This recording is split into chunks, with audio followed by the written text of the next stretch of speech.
We are live. Welcome to Indie Comics Interviews. This is the show where we pretty much dig into comic books and learn about what people are currently doing right now. We try to support and back our brothers. And Hales Comicsgate, who we hit today, we have rated 0.5.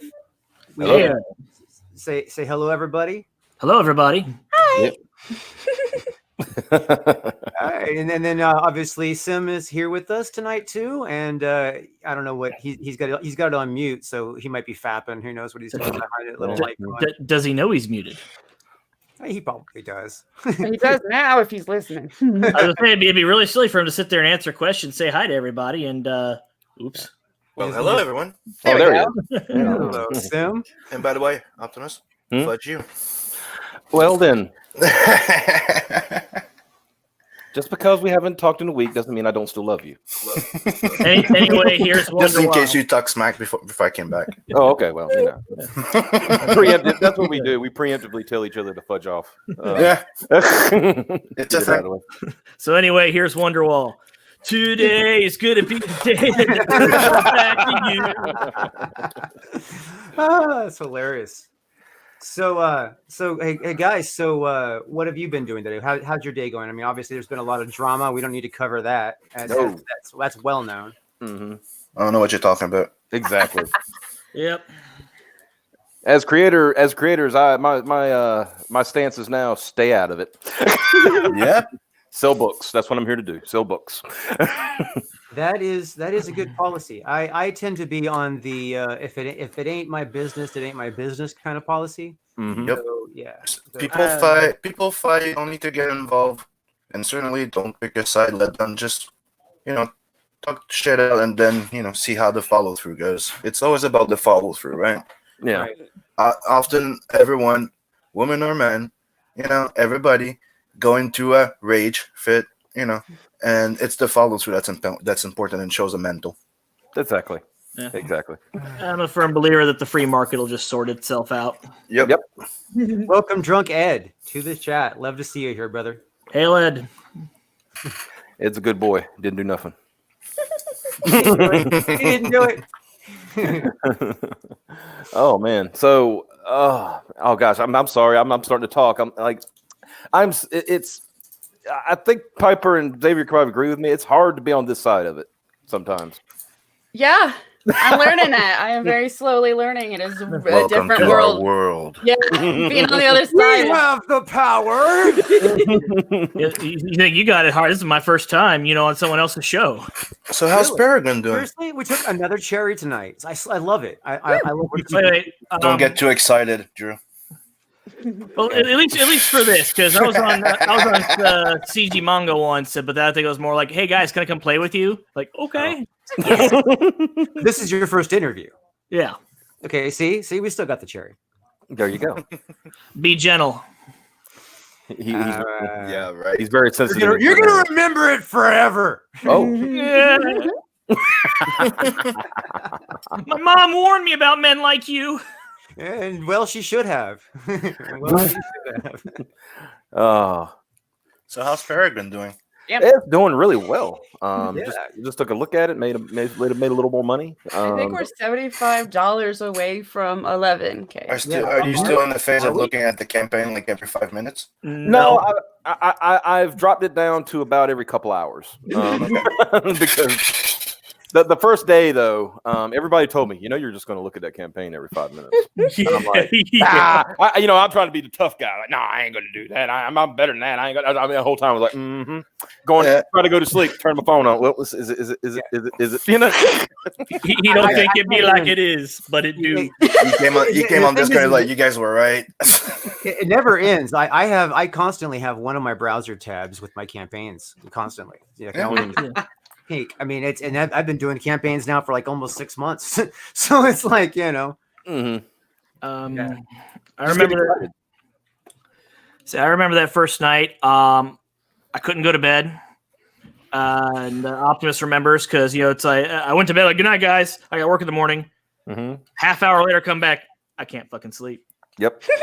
Yeah, we were hanging out in my lads Discord where it's just old friends from Gamergate, things like that, and they were giving congratulations, all that stuff. I couldn't sleep, so I was just hanging out and chatting, watching the guy play fucking Super Mario Hack all night because why not? It was so painful, but it kept your mind off shit. Yeah, exactly. It's just like I told him, we call him Dick. I said, Dick, just keep playing. Just keep playing, brother. It gives me something else to think about. And Oh wait, Brian's here. I see him. He's now arrived. There he is. He's probably waiting. Like we're sitting there talking. Like, B-Rye. how long will you wait, Brian? Just Hey, Brian. like I don't know, just like 2 minutes or so. It's all good. It's my bad for being late. I apologize to you, to Simon, but most of all, I apologize to my graded 0.5 peeps. Aw. Congratulations, you blew it out of the freaking water. Thank You you, got brother. you got funded. Your first project. I am psyched for y'all. I just have one question, and that's for Piper. Have you had your wolf's milk yet? It builds strong bones every day. Good. Okay, good. Strong bones and thicker skin. Okay. Because you were hammered the other night. So everybody who's watching, as wolf's milk, I haven't had any of that. That's usually a weekend or special occasion thing. Okay, all right. Just checking. Just checking. so everybody, if you're watching, make sure you hit that like button, subscribe if you're not, and please retweet or tweet or let people know that this show's going on because it's a crazy day. A lot of people are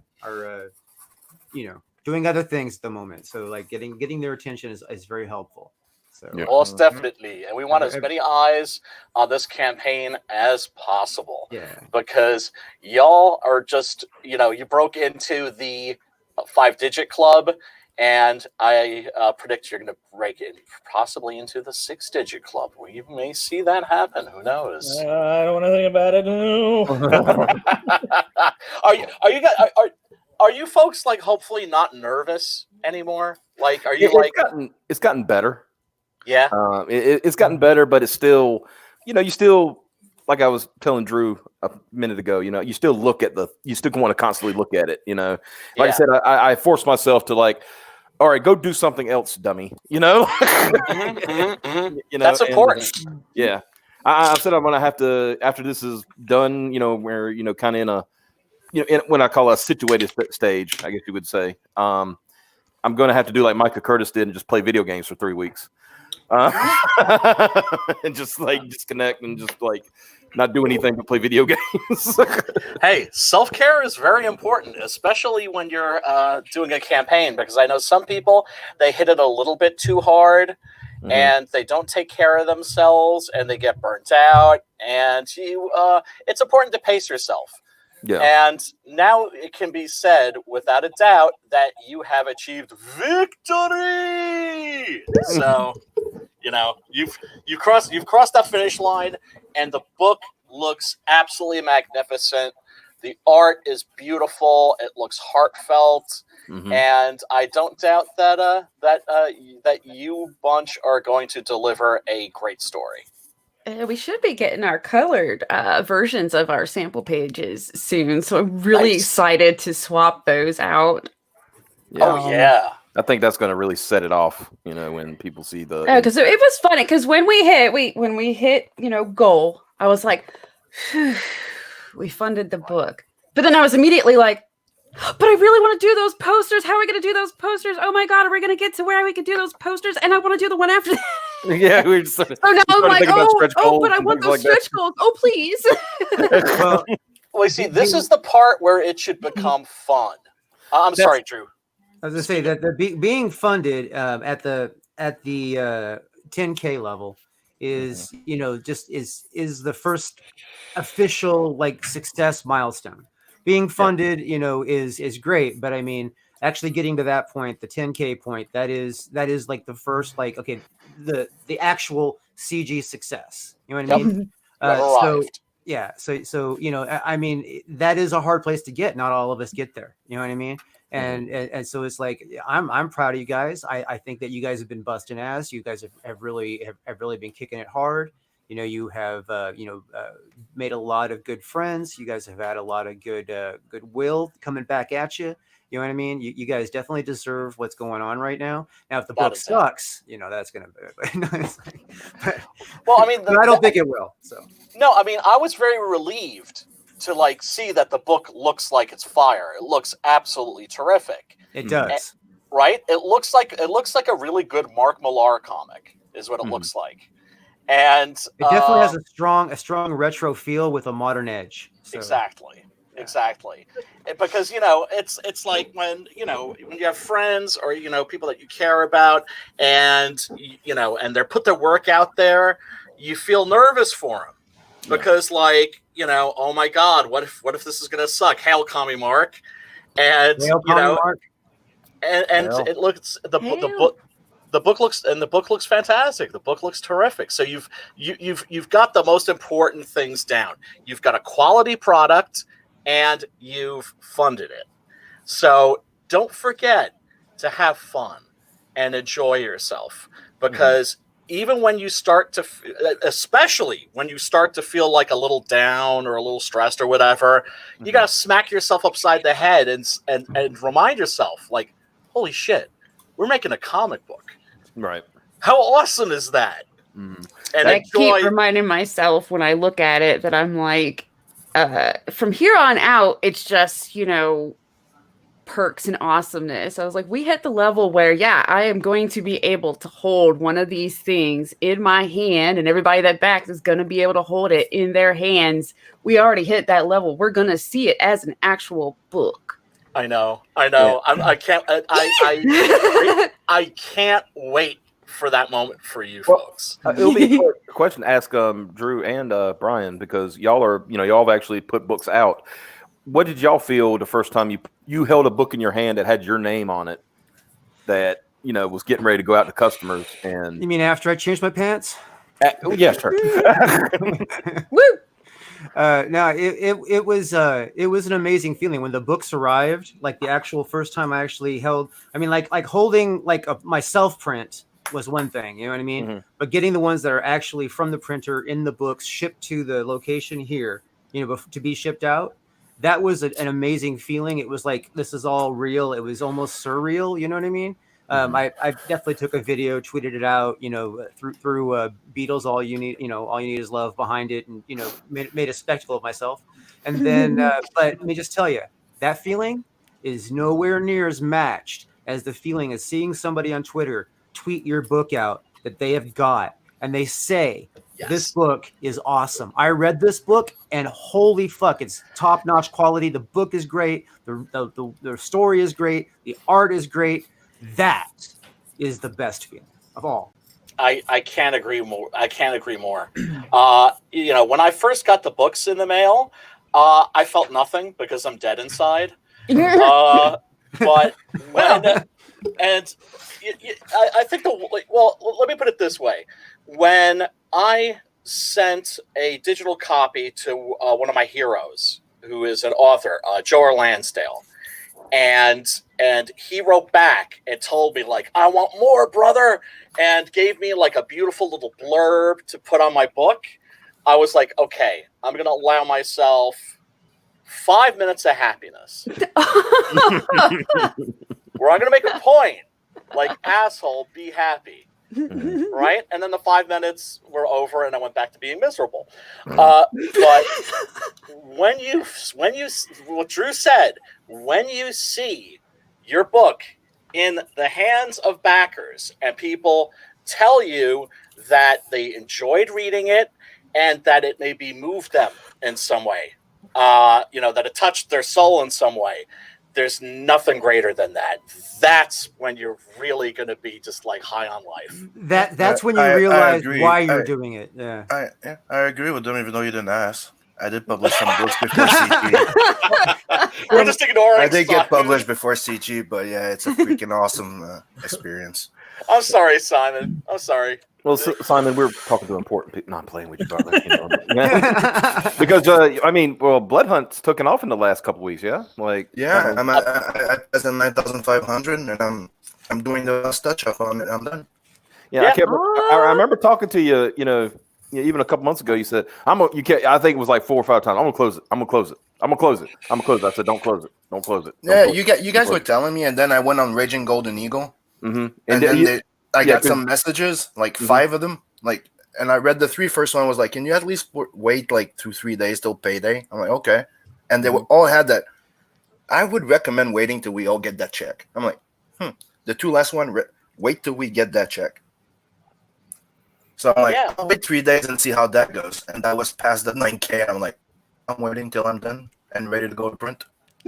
That's the way to do it. I think Awesome. there are several creators that I know who feel they missed an opportunity by closing. I mean, obviously, you want to go ahead and You want to live up to your word, and Yeah. you also want to listen to your fans. So Yeah. it's like I took a chance, and I'm like, I'll listen to my fan and see how that goes. And it went well. So I'm like, But here's the thing: you're not betraying your fans, because it's not like you're going to ship it anytime different. You know what I mean? Yeah. Mhm. So it's not like you're changing the schedule. You're just leaving it open longer. yeah. Mhm. Like right now, I'm doing the last 2 weeks, little touch-ups. The lettering's getting done. He's halfway through, and after that is getting the print file ready. There Hell you go. yeah. Hell And- yeah. And I'm looking forward to seeing it because I mean, Yeah, I want my book. It's Simon, damn it. I It's mean, Simon. hell, yeah. Where's I'm my not- vampire book, Simon? Yeah, Yeah. He's seen a lot of it, and he can't wait. yeah, dude. It's like some nights like what 6, 3, 4, 5 o'clock in the morning, just watching you draw it and shit like that. Like, people. I don't think people know what they're getting ready to get. No, And- I agree, and I certainly hope that people that backed it will like it enough that they won't shut their mouth about it, make people all feel bad. So I'll make a second campaign. Exactly. Yeah, it was a big mistake for me to close my campaign for the previous campaign, Mhm. because what I was thinking was, okay, I'm going to close it, and then it takes 2 to 3 days for them to actually close it. So I'm going to do that, and then hopefully I'll get one last big push. Ethan kept telling me he was going to have me on. I was thinking, okay, well, then he's going to have me on, and I'm going to get one last big push. And they closed the campaign that day. Oh, And people were hitting me up like, yo, can I still get your book? And I was like, yeah. And, I was like, no, but it's going to be available, in like a month or 2, and with a variant cover. So, mhm. but yeah, no, I easily could have at least made the 10,000 club if I hadn't been stupid and closed it up. Well, you went with your gut. You thought you were doing the right thing, and We live when learn. we learn. We live and when we we learn. live and we learn. Yeah. We all got to take our lumps. Mhm. Absolutely. And you see, that's the beautiful thing. You are folks who have been so kind to so many people. You've promoted so many people's books. You've built up such a well of goodwill. Now it's time for you to cash in on that. Now it's time for you to tap into that and hit all of us up for anything that you need, or any advice, or you can learn a lot from our successes, but you can especially learn from our fuck ups and our mistakes. Mhm. I know. I've talked to so many people, and I think Piper has too. Like, this, that, the other, blah, blah, blah. I know what Micah says. Micah Curtis, he was so funny. He said, I'm gonna give you one piece of advice. And I said, what's that? And you know how he gets when he gets going, he gets that really, loud voice, and he goes, "Don't sell your book for less than $25."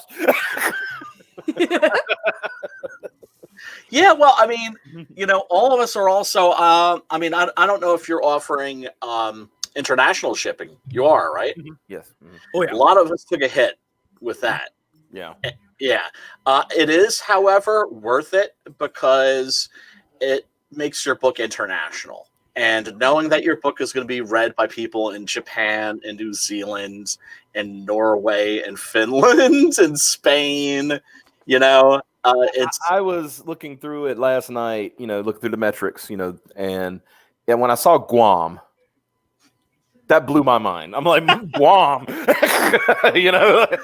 Yeah. It's a wonderful feeling, but you do take a hit. Yeah. Well, it's either somebody who's Guaminian or somebody who's a U.S. service member there on the base there. Well, That's either what I way. was thinking. either way, it's like I saw Guam, Israel kind of. I mean, it didn't surprise me, but it was like Israel. Like I shipped out one to Israel actually. So for real, I mean, it just doesn't it surprise you just to see some of the places your books end up going, or going to end up going. I love it. Yeah. It's because if you use there's a I don't know if you guys actually use the back of your campaign. I'm sure one of you guys does, right?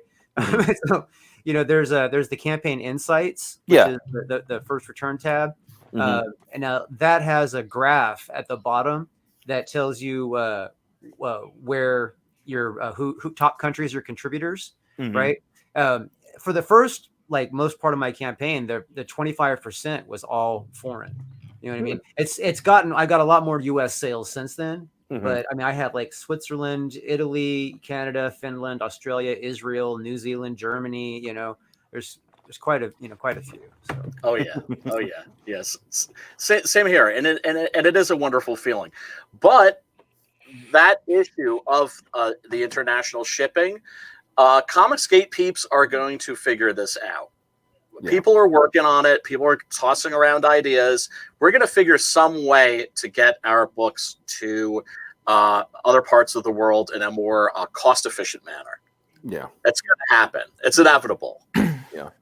Yeah, I know Drew always has ideas because Drew is one of those rare instances of an artist who is also a very good businessman. Because most artists, we're not good with business at all. Yes, Simon. And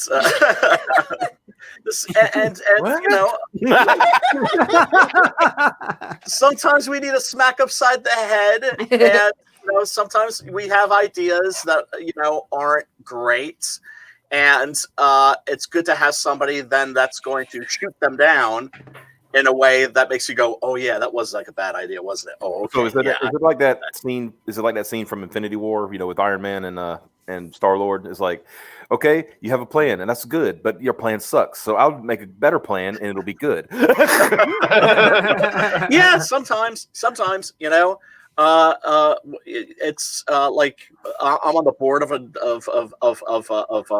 an organization, and when they asked me to join, I was like, okay, how much damage can I do? Because there's going to be at least 8 other people there that if I have a lousy idea, they're going to shoot it down.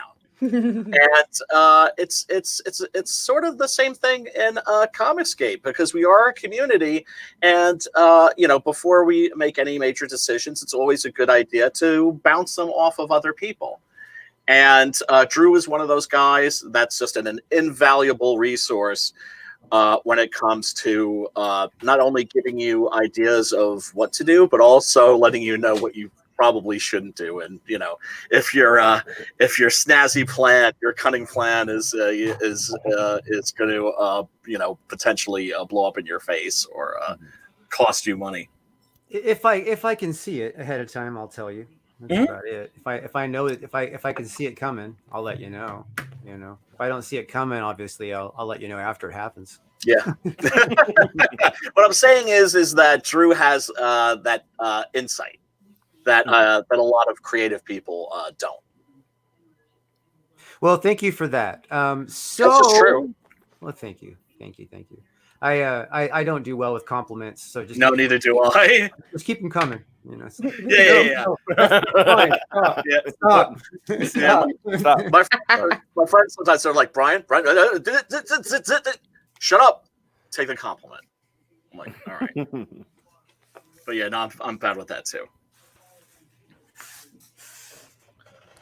So here we go. Yes, roll that beautiful bean footage.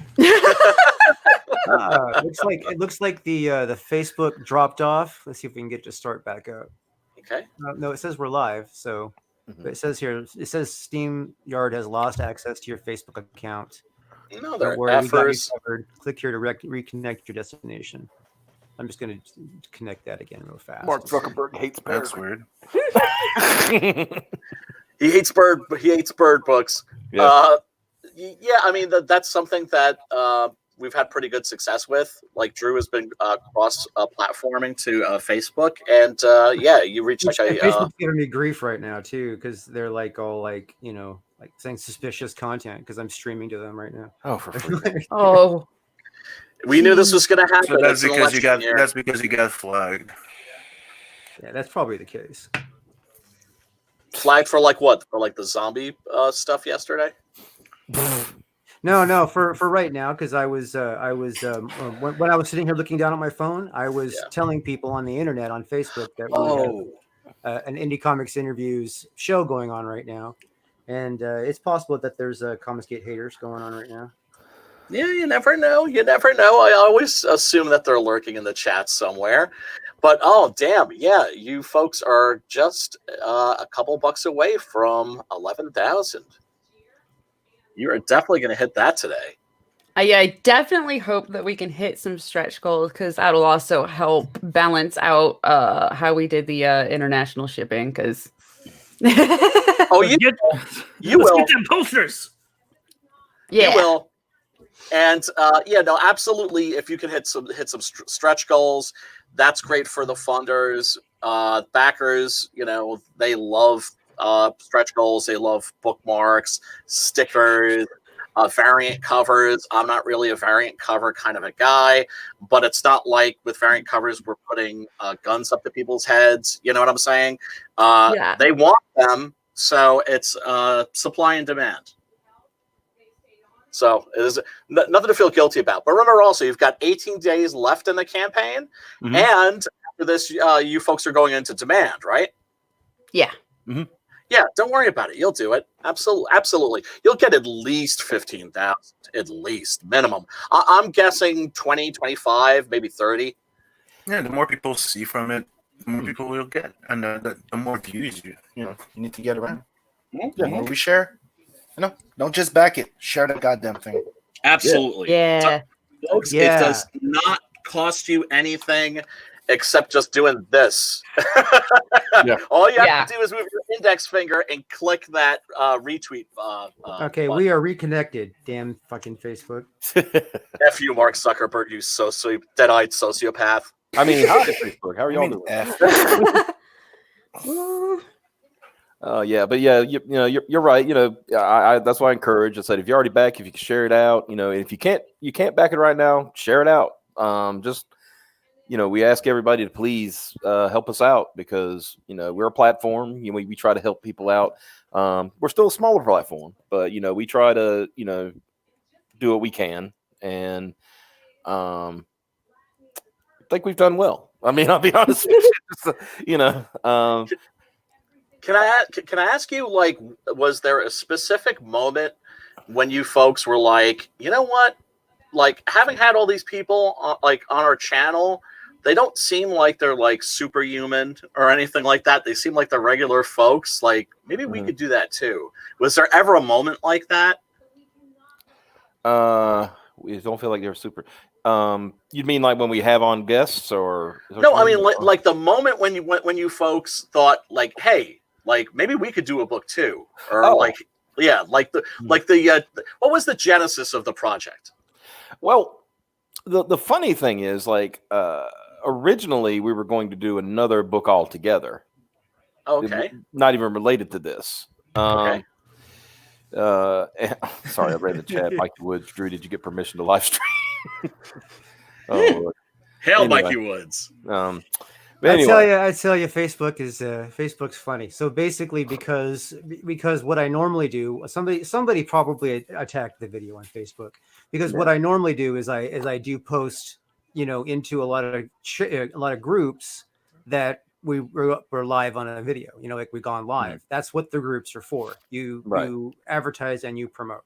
Right. You know what I mean? If the group doesn't like it, right, then the admin from the group doesn't approve it or just says, you're out of the group. You know what I mean? Yeah. However, because I did so many at once, Facebook stepped in and knocked me down and like made me like relog into my account, change my password because they thought somebody had like hijacked my account. Oh, okay. Yeah. Gotcha. So basically it's Facebook just being a little overprotective and fucking up my show. But yeah, to answer your question, Brian, like I said, we were intending on doing it, and it was going to be probably a longer process than this one. And when we got with Scott McCullough last year, and it was a random talking. We were just talking about different things. Of course, talking about door kickers and everything like that. Still in demand. Mikey Woods said like that. Yeah, he's funny. I throw you off. I'm sorry. I distract you with the words. No. I'm just thinking about what I was saying. And after the thing, we were talking because we started talking about superheroes and how superheroes aren't superheroes anymore. And next thing you know, the chat started like getting behind it. It's like, yeah, that's a great idea. We need new superheroes and blah blah blah. And we were talking about the deconstruction of the superhero and how my statement was from 1985 on, it never stopped. Right? They were still being deconstructed. They're still, Superman. It's not just that he needs to be weak to kryptonite and magic and stuff. He needs flaws. He needs character flaws, right? He needs to poop. He needs to pee. He needs to, go have Starbucks coffee with Lois. Can you imagine a super shit? Just like, he like break the toilet with that, right? Yeah. And of course, Superman is supposed to be perfect. Wait, would it super stink? Would it smell worse than like the normal like shit? Like, possibly. I don't think so. If he's eating the same food and it's going through like relatively like the same kind of bowels, unless Kryptonian bile is somehow different from like human bile. I don't know. Well, in the Silver Age, that's what would happen if they actually did that, but they didn't do that in the Silver Age for obvious reasons. Right. Right. But yeah, superheroes deconstructed to death, and now, of course, to the point where they're just not even heroes anymore. Yeah. And the key for us was like, well, I was I think it was somebody in the chat, might have been Seth, because he's in the chat. Seth made a statement about like reconstruction of superheroes sounds like a great idea. So after the stream went off, we were like, that's a great idea. And we all started talking about it. We spent like 2 or 3 hours after the stream just talking about this idea. Then we got together again and put it all together because we were deciding how do we want to do this. And, it came to the idea instead of it being, where we just do a new superhero, it's like, oh, here's so-and-so, new superhero. We decided, why don't we tell a story of after a cataclysmic event that we're having a passing of the torch to a new hero, and then they're going to be the standard bearer from now on, and that's how the story got going. And it was some back and forth. Should it be a guy? Should it be a girl? Scott early on was like, it needs to be a girl. And we all kind of agreed. Yeah. Piper said it needed a boob window when she was made aware of it. And you got the boob window, Piper. You got your boob window. Got my boob window. The boob window is going to go well with the cosplayers when this gets to the cosplay stage. That's So yeah. So it was fun. We back and forth. Piper was made aware of it. I don't think she was mad at us, but she's like, how the hell did y'all keep this from me for so many months? It wasn't even intentional either. It just kind of what it sounds like it is after we do a usual graded stream, I'm usually like, all right, good night, and I go to bed. Yeah. And I know that they stay in the in the StreamYard or whatever, and we'll chat and bring friends in and chit chat for a while and stuff. So I know they do that. So I think that's when all that stuff was happening. It was while I was sleeping. Mm-hmm. Right. So they weren't intentionally excluding you, Piper. No, she would have been a male. Yeah. No, I just teased them like, right. Why did it take Scott to have to go home, gamer girl? Right? No, I just tease him over it. Yeah, it was funny. Because Scott mentioned something about it, and she's like, "What are you talking about?"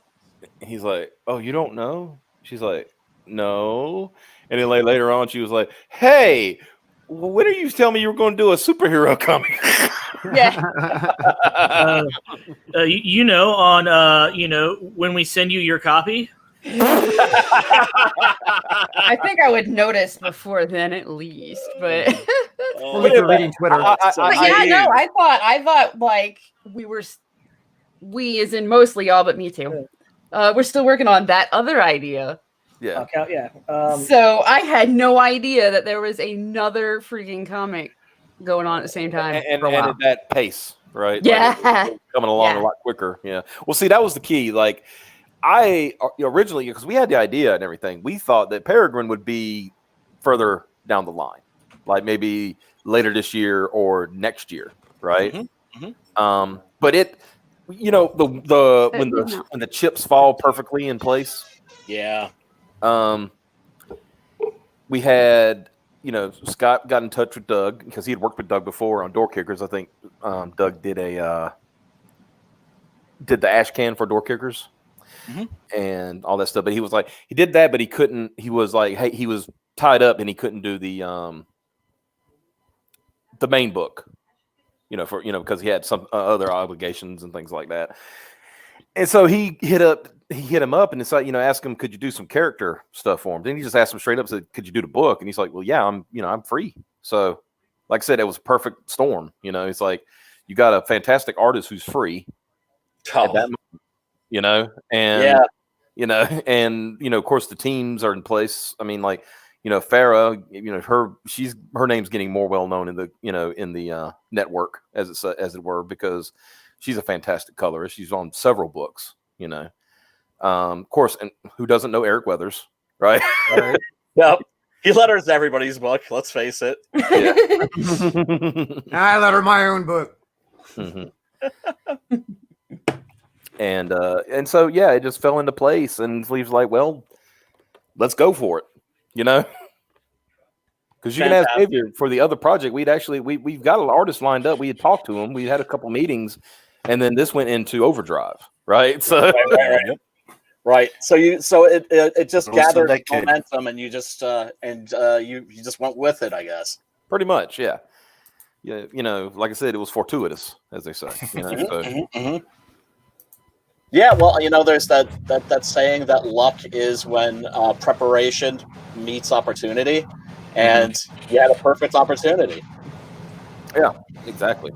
And well, I think it's got more than great potential. I think that it has possibility of being something that is, because it's got all that the right kind of feels, you know what I mean? It's got it's got the positive energy kind of a presentation. It's got that whole, you know, truth, justice, and American way kind of, you know, like almost like attitude. So, you know, very late 40s comic feels. Yeah. But told in a modern way. Yeah. Right. But not, Right. they won't dress like this in the 40s. Definitely not. Well, maybe they did, but they just wouldn't put it in the comics back then. True. I say that, Peregrine, more like harlot girl. Cover yourself up, young lady. Show some respect. Don't be ashamed of you. Well, it's to distract the bad guys, so. Right. So they're like too busy looking at her boobs, you know. Right. And then, you know, next thing they know, her foot is up their ass. Yeah. That was how that was kind of how Power Girl was supposed to be for a long time. That was the joke I understood about it was, well, you're too busy staring at my chest, I'm whipping your ass. Yeah, and exactly. Now it's like, is it okay to have Power Girl anymore? I don't think so. Yeah. I mean, Wonder Woman was wearing a burqa pretty much until the Wonder Woman movie came out, and then they changed her costume to look like the movie costume. But before that, she was completely covered all the way up to her neck. Like no skin whatsoever. I don't even know if her hands were even naked. Oh, because I know when they did those new DC animated movies, they had that weird costume that I think they were sleeveless, but everything else was covered. Yeah. Is that the kind of the costume they were doing? No, well, this was more extreme. I wish I could think of where the image is on my computer. I have it somewhere. I know I have it somewhere because I remember posting it on my Facebook and being like, "Look at this shit." You know, it's just like SJWs are the new Puritans, right? Which is funny because most of them consider themselves to be liberals, and yet that's the insanity. That's the insanity. Creepy. In the 80s, it was all coming from the right, and now it's all coming from the left. and it's deeply discouraging. But this is something that Ray Bradbury predicted in Fahrenheit 451. Sad but true. Yeah, because he had put out he was doing a play about a group of astronauts that were on their way to Mars or something, right? And it was going to be performed on a college campus, and the campus feminist organization shut it down because there were no women in the play. And that was actually the impetus for Fahrenheit 451. Because, it was like, ultimately what's going to kill free speech in America is protecting people's fifis. That it's, you don't, it's like, you have a problem with, Uncle Tom's Cabin. It makes black people feel awful. It makes white people feel guilty. Burn it, and so on and so on and so forth. So got to make everything as squeaky clean and make sure that nobody is offended by anything. And it's like, sorry to interrupt. It's like, no, go ahead, please. Yes. You're not allowed to kill a mockingbird anymore because it's racist. And like that's the point of the book. The Searchers. The Searchers is another one. I remember actually when that got a theatrical re-release in the early 90s. This is when political correctness was at its peak. This was when American Psycho came out, was completely misunderstood by the critics and by readers. And I think it was the National Organization for Women got the publisher to drop it. It was a really insane time. There was a lot of stuff that was getting kind of banned for like really stupid reasons. I forget what my point was. I'll remember in a minute. Banning books is bad. My train of thought has been derailed. Peregrine's boobs will do that to you. Yeah. Quit staring at the boobs. You stare at those long enough, you're just hypnotized. All I knew is I wanted to stare into her deadlights, and I wanted to be in them. Looks like an awesome book. Yeah, let's check that out. Oh, sound. I don't have sound? I have muted. The quest for heroes have been taken from us. Your heroes are dead. They're gone. Stolen from my The question now becomes, I remember that. who will be our heroes? Who will step up? Who will become the icon for a future generation? Who will be ready to take on the mantle? I'm ready. Graded Point 5 presents the Reconstruction Universe and our first title, Peregrine, Wings of the Falcon.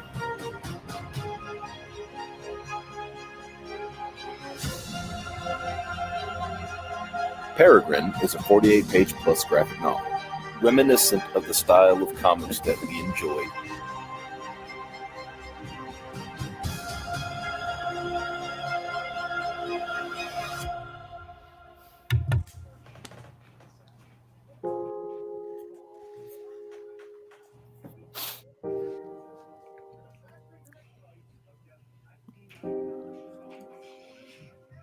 Now available on Indiegogo. Heck yeah. I love that. A lot better than the first one that you put out, right, Brian? I think you saw the first one we ever did. Mm-hmm. I think you laughed the whole time. I was like, oh, God, he hates it. Well, I said, because if the reaction is laughing, I said, oh, God, we did it wrong. We did it wrong. Well, I did it wrong because it was that first night. I was like, our announcement of this, and I was putting the trailer together. I was literally putting the trailer together while we were live streaming. Yeah. Oh my God.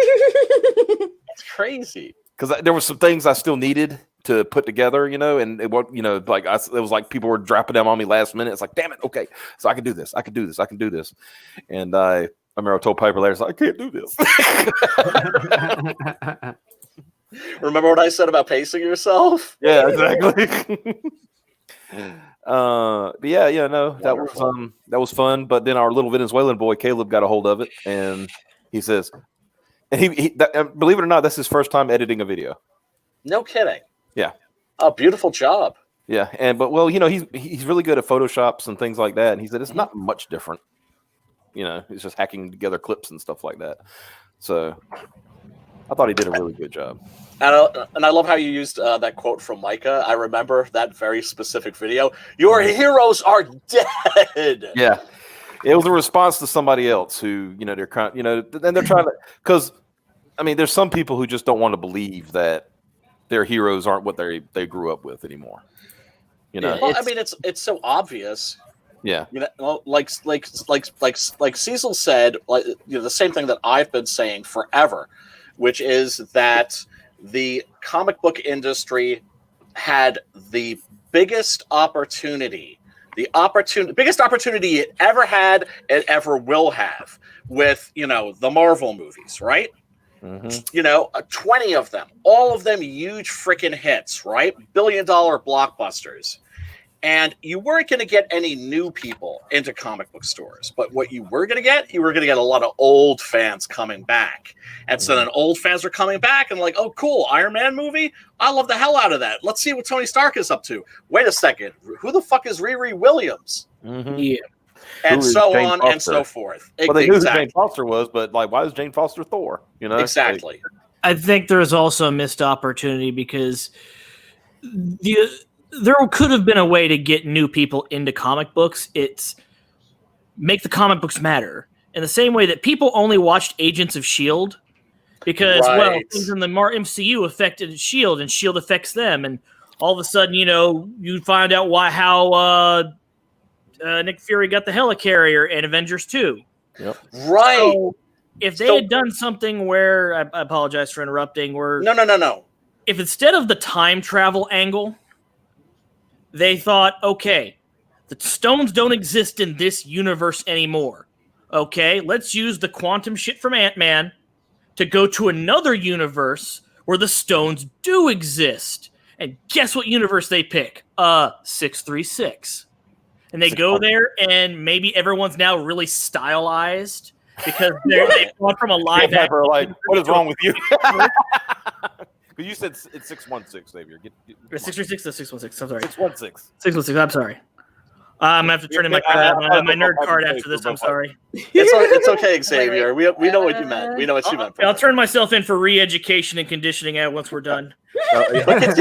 Continue, sir. Well, this is where we would focus in on his face right now and say, "Bully this man, bully him, Mercury." So anyway, please, Xavier. Go ahead. So you go in, and then they come back. Well, what did they do? You got to go to the books. Exactly. All of a sudden, people have got to go buy these books because they want to find out what happened. You see, that's something that didn't occur to me. Basically, they could have taken what's referred to as the off-screen movie and put that in the comic books. In other words, the stuff that is going on, but between certain parts of a film or in between films. Right? Exactly. And fill in those blanks. I cannot fathom to this day you having a multi-billion dollar IPs. From every movie. There's a scant few of those Marvel movies that made less than $1 billion. Yep. A scant few. And I can imagine like a kid or even a teenager grown up going, it's like, oh man, this is a good movie. I'm going to go to the comic shop. And like you said, you go to the comic shop. Who's the unstoppable wasp? And why isn't it, the person we just saw in the movie? And why does she have crazy eyes? Yeah. Those movies were the easiest way to introduce my son to the comics I like, especially since we didn't have we don't do like cable anymore and crap like that because it's just expensive. So it's just Netflix and this and that. So going to those movies, because they started when he was little. Mm-hmm. He got into comics for a while, and we were like, "Cool, we'll start. We'll bring you to the comic shop." And it was the same kind of deal where he's like, "Well, where's this Iron Man? Where's the guys I like?" And he's become just as disinterested. He's too cool for comics right now. So He's disinterested in comics at all. But even when he was little, he slowly became less and less interested in the comics, and then same with the movies. Right. Because he was like, well, everybody knows these characters but me. And I'm like, yeah, we got to find the old stuff, but you wouldn't get half of the stuff that's in it. Like, you wouldn't get what they're talking about. Well, I mean, the way it used to be with comics was, you know, like you see Marvel every 6 months releasing a new #1 of like whatever comic it is, right? Every 6 months, there's like Avengers #1, Spider-Man #1, Incredible Hulk #1.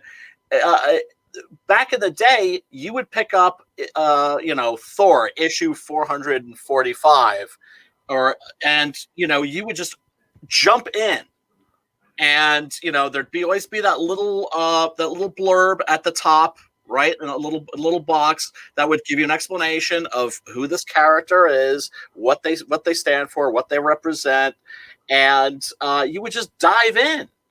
And the stories themselves would usually be pretty much self-contained, done in one. There was continuity, but you know, you didn't feel necessarily lost. If anything, you felt more curious, and then you would go and get the older comics, and you'd see, there'd be crossovers. You'd see a character from another book, and you'd be like, "Oh, I like that guy. I want to check out that comic." They just, boy, did they screw the pooch. Yeah, because then when each one was a self-contained, you know, it was, you know, one adventure per book. So not only did people feel like, you know, they were really satisfied with their read, but that's when it's a big deal when there's a two-parter. Yes. What happens next? You gotta wait. Oh, I don't get the end of the story this time. Exactly. Cliffhangers. Yeah, that was a big deal. It was. The best comics were always written with a combination of both. They were written with like a self-contained story or elements of a story that were self-contained. You know what I mean? Like, you know, like there would be something that he would be doing in the story, even though the arc was over several comics. Yeah. You know, there would be something going on that would be addressed, and then there would be something, maybe even a couple of things that were short, like this 8 pages dealt with this and this 8 pages dealt with that. And then like this 8 pages set you up for a cliffhanger that made you want to go to get the next book, you know? And you know, back in the day when they would make mistakes, they would learn from them. Like Dennis O'Neil, you know, was like the Batman guy for 30 years. He did a run on Wonder Woman where he took Wonder Woman's powers away. And so she didn't have superpowers anymore. And he wanted to turn her into like some kind of a feminist icon. And so she learned karate or something. And women hated it. And he realized very quickly, like, what a tremendous, huge blunder he had committed. He had his heart in the right place, but he messed up. He learned, like, oh, women want Wonder Woman to be larger than life. They want her to be, incredibly gorgeous, but also able to bench press a car over her head and deflect bullets with her bracelets and all the other things that made Wonder Woman awesome. You know, as a kid, as a boy, I loved Wonder Woman. You know, Linda Carter was hot. Yeah. Oh, God, was she? I mean, she's still beautiful. Oh, she's still gorgeous. She's still gorgeous, but she was the woman I remember that made me realize when I was a little boy that I liked girls a lot. See, I didn't really get into Wonder Woman until Super Friends. Oh, you know what's funny? When I was a kid, I didn't know any other kids that read comic books. Because they wouldn't read comic books because comic books were kids stuff. But if I brought in my comic books, they would read the hell out of them. And they'd be like, oh, you got the new issue of Daredevil? That kind of a thing, right? You know, Brian, it's funny you mentioned that. When I was in school, when I started getting into comics, I would bring them to school to read, you know, like me too. And stuff like that. And eventually, I had about 4 or 5 friends. They started, oh, can I check that out? And they started reading it, right?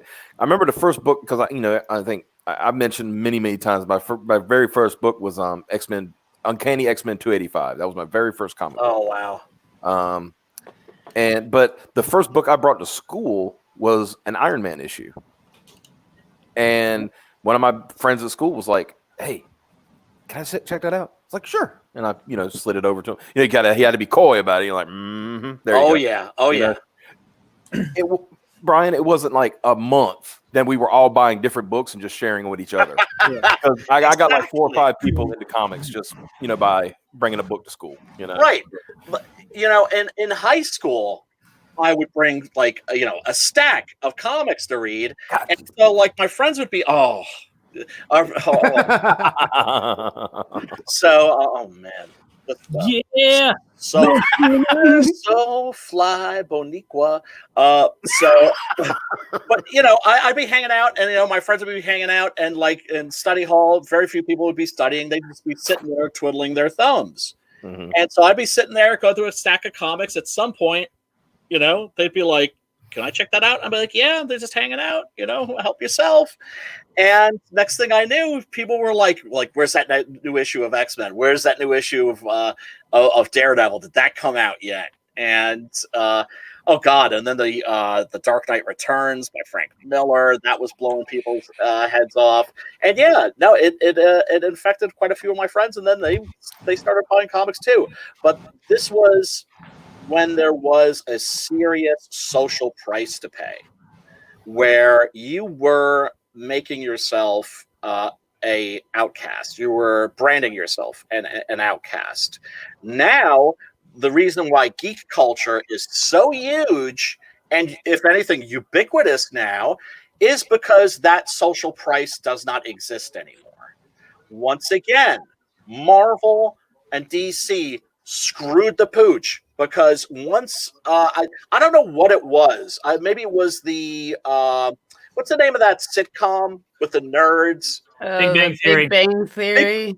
Big Bang Theory. I mean, I'm guessing here, but I think that made a huge difference. Where it's like, shit, now it's actually kind of cool to be a geek in some strange way. I don't know how they gather that after watching Big Bang Theory.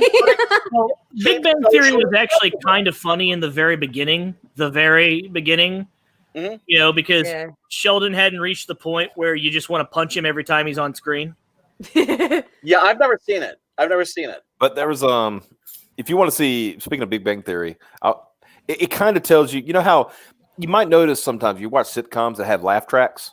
Yeah. That kind of steer you. And Ed, you know where the not safe for work area is on the graded Discord.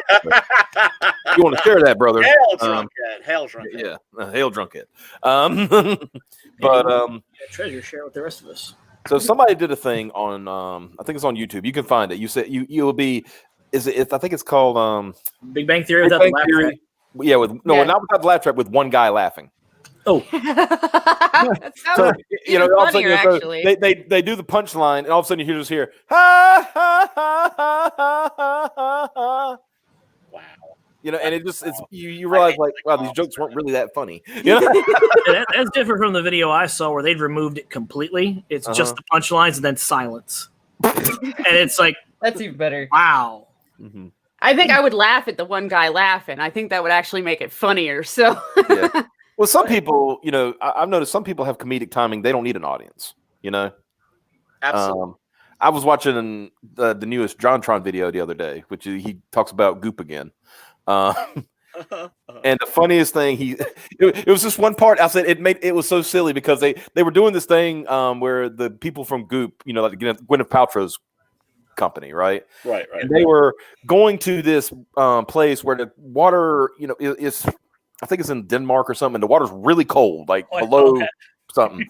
And they were talking about like, if I didn't know how to breathe, I wouldn't be able to survive this. And so it cuts to John, and he's in a swimsuit, like in a scuba suit almost. And he goes, and it just says John, and then underneath it says trained breather.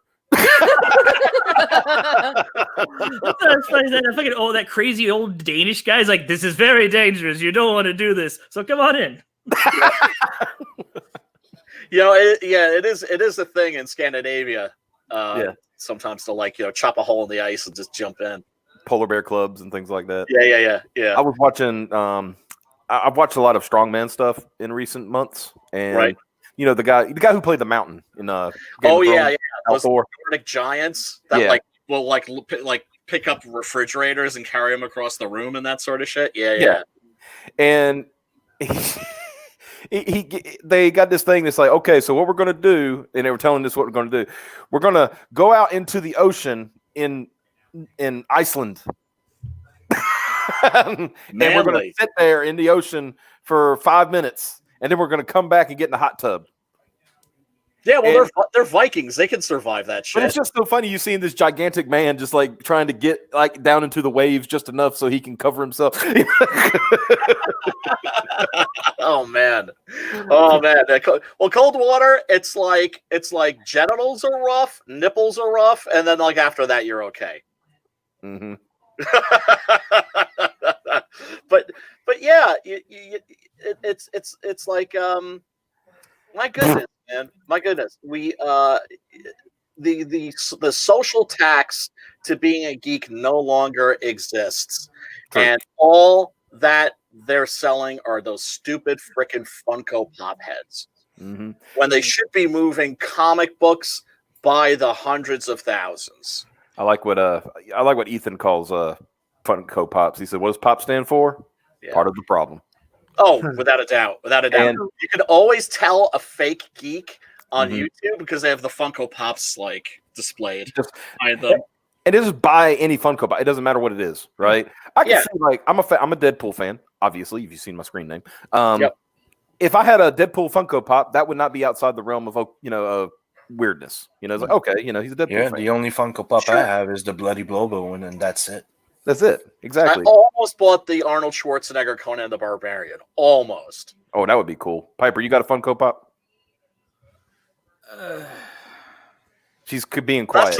She pleads the fifth. Move along. Nothing to see. She's looking at her collection wall there. And in my defense, here we go. I have not purchased a Funko Pop for my. No, I purchased one Funko Pop for myself. Mm-hmm. I purchased them for gifts for others. My living room has been taken over with Funko Pops because that's all anybody gives me for any occasion.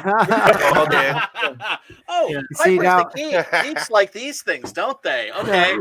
No. Some people do. Some people do. Like my ex, she was a big fan of Funko Pops. She got them, and she bought me the Han Solo one, which I'm a Han Solo nerd, so That's look. That's fine, and also. I don't want to come off as one of these guys that's like, not wanting to enlarge the fandom, right? Because when people act as gatekeepers to fandoms, it drives me crazy because you know what? That shit does not belong to you. And the fact that Doctor Who fans are everywhere now, and I got razzed hard for being a Doctor Who fan when I was in junior high school. In high school, I'm not going to be like, oh, you're Johnny-come-latelys. No. By all means, open the fandom, let as many people in as possible, be as inclusive as possible. People that are late to the show that want to know about these characters that they're seeing in the movies. There are great YouTube videos that will fill you in. Friends will ask me, like, what's the story with this character or that character? And I'm happy to tell them. But once again, Marvel fucking blew it. They blew it in the worst way. If they had started reprinting even old comics on newsprint and gotten those on the supermarket shelves, whether it's where they have the magazines or at the checkout, little kids going, ooh, Captain America, mommy, right? Or, ooh, Iron Man, etc. Thor, right? Those parents, if the price tag wasn't too high, they would have gotten those for their kids, right? If you had like a big fat, 75-page magazine-sized of a collection of reprints of like old Marvel comics, and they're not even really old ones, right?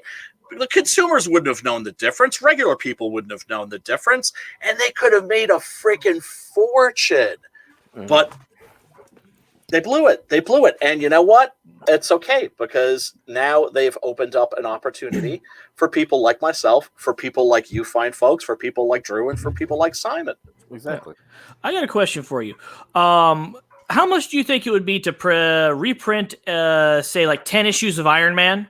It doesn't matter what, like 10 issues in order, and kind of put it into a newsprint book and just put it out in print. Not the fancy hardbacks, just what it needs to get out there. What, $3, $4? Something like that. The alternate people would definitely know that. Yeah. But it would have been affordable. You know, like if you just took comic books from the comic book stores and put them in supermarkets, those would not have moved at all. Yeah. Because you know, people would be like, you know, their son would be, or their daughter would be tugging on them and going like, "Look, Mommy, you know, can I have the Captain America or Thor, or, you know, whatever superhero movie had just come out, whatever their favorite superhero is, Mommy, Hulk, you know, okay." And they took it off the shelf and they saw the price tag was $5 for 22 pages. It would go right back on the shelf. But no, what I'm saying is they could have done the same. We'll call it, like, for hypothetical, we'll call it like Marvel 10s, okay? What it is just, it's a book in newsprint. It's just 10 books packed together into a single package. And if it said cost $3 to print, you could probably sell that for $8 to $10 and nobody would give a shit, because holy shit, 10 books. And maybe if there's a storyline in there that requires another issue being there, crossovers and shit. Yeah, like 10 books plus bonus issue of the Hulk included. Whoa, so I get 11 for $8 to $10? I'll buy that for $1. Well, here, let me give you a little bit of history. Now, the deal is like, okay, you know, I told you what my first X-Men book was $285, right? Right. Mm-hmm. But one of my all-time favorite stories is the Phoenix and Dark Phoenix saga. Oh, of course. And how did I read that? There was this little thing that Marvel used to do called Marvel Essential. And it was literally newsprint, black and white. Yep. You bought a whole, you bought, like, I would say about 20 issues for like $5. Oh, dude. Yeah. Yeah, let me grab one of these things. Yeah, just fucking run that shit to my veins, man. Yeah. So, of course, Brian's going to have one, right? Of course he is. Brian is a historian. I wish I had somebody, though, growing up that I could read comics with, I could get into comics with, because, like I said, I've mentioned it before. The first comic I ever owned back when I didn't know how to read, it was a promo book from Marvel book from Pizza Hut. Mm-hmm. The first comic books I actually started reading were the old Archie Sonic comics. And I had two friends, and most of the time we were just reading my comics together. Yeah. But the biggest problem nowadays is just like the culture has changed. I mean, back when you know, even in the 90s, but like back when I was reading comic books, you know, this would have been, you know, the early 80s. Then, you know, you had cable TV, but you weren't allowed to watch it unless the parents were cool with it. You know what I mean? Or you had to share it with your, you know, family, and so it was a pain in the ass. So you had to entertain yourself. So you'd be like locked in your room and you'd be entertaining yourself as a kid. And now when that was the time that comic books made sense, and you could go and you could just, you know, totally get a nice like comic book for like, I don't know, like 50 cents, you know what I mean? Yeah. Or less, you know? Yep, 25 cents when I was a wee one. And I mean, it was. I mean, seriously, that was still like the price of bubble gum, man. You can get a comic book for the price of bubble gum. They were perfectly priced for kids getting allowance, really. Yes, that was the point. Jim Shooter used to call it the popsicle principle, right? It was like a comic book should cost what a popsicle costs. And those are some of my fondest memories of walking into them. The culture has still changed since then, because now, you know, children, they don't, you know, they're more expensive. They want devices. They want to be able to, you know, watch YouTube. They want to, you know, play video games, you know, so comic books have kind of made the way of back burner because, you know, like Atari. I mean, when Atari came out, comic books took a big hit. You know, just on that, just because people were spending money on video games instead of comic books, you know. Well, I think the next generation of comic book readers would have to, for the most part, come from comic book readers who would pass the love for the medium onto their children. I have a friend who's done that with his son. It's a beautiful thing. There's a comic book writer, I forget who it was. Maybe it's Matt Fraction. I'm not sure. Maybe it's Warren Ellis, but was one of these cats, right? And he was talking about how he was like hovering around outside of his son's room. And he was just listening to his son talking to himself. And his son was talking about Black Bolt from the Inhumans. And he was like if Black Bolt could speak, like, what would he say? What would he even say? And he was like outside his son's room, and he was listening in. He was just like, yes, victory, you know? Yeah. He passed this love for the medium on to his progeny. But yeah, this is like one of the Marvel essentials. Right? Yeah. Look at that. Look how thick that is. Yeah. That's book right there. That's how you do it. That's a book. Why aren't they doing this? Price tag $15. Yeah. Well, the For time when I that. bought it was $5, but that seems about I have right. a few from Wolverine series. You understand? Years. Tomb of Dracula, Monster of Frankenstein. I find the ones that look the best, of course, are the comics that were meant to be in black and white. But I mean, newsprint would have been the way to go. Another thing I remember, to go back to what Xavier was saying. When I was a kid, I would in the supermarkets, like where they kept the magazines and everything, they would have gold key comics, and they would be in a plastic bag, and you would get a whole bunch of comics for a very, very small price. I forget how much it was, but it was a very small price. You had a bag full of comics, and there'd be like Star Trek comics, Planet of the Apes comics, Lone Ranger, Classics Illustrated. It was like a grab bag. You got like a bunch of different books. Yeah. And so something like that, I think would have worked great. But let's face it.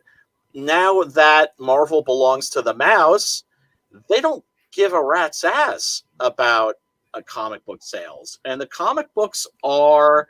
Let's correct that. They do care. No, Marvel does care. Marvel does care about comic book sales.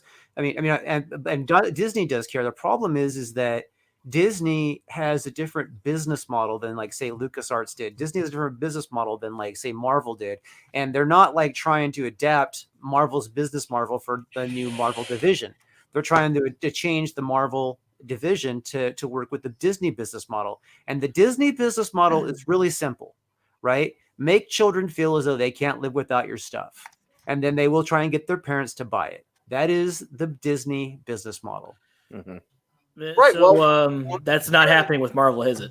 No, it's not at all. And like, once again, if you put those at the supermarket checkouts, little kids would be all over those. There'd be parents who would be like, I don't want my kids reading comics because comics are bad for them.